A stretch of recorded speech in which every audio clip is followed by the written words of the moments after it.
Belki çok incitmişim sevdiğim insanları, belki çok aldatmışım can diyen cananları. Sonda görmezden gelip ettiğim noksanları, var ümidim affedersen sen beni.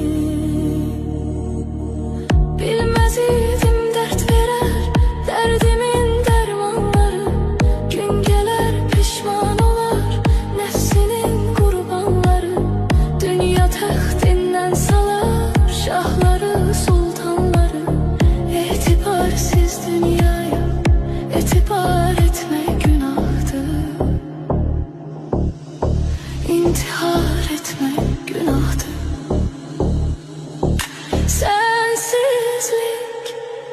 Sensizlik çok çetin dünyada, qəm yazılmış qismətim, qalmayıbdı taqətim, sevməyiydi niyyətim, şahid olmaz qəlbimə Allahımdan başqa bir kəs. Səs salar səssizcə bir səs.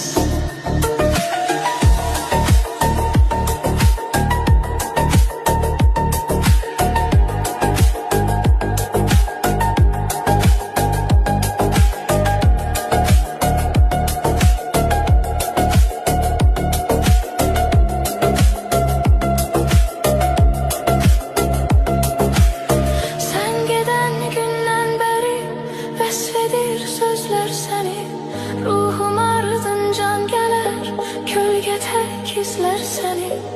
Aşıqın tənha qalar, hər gecə gözlər səni.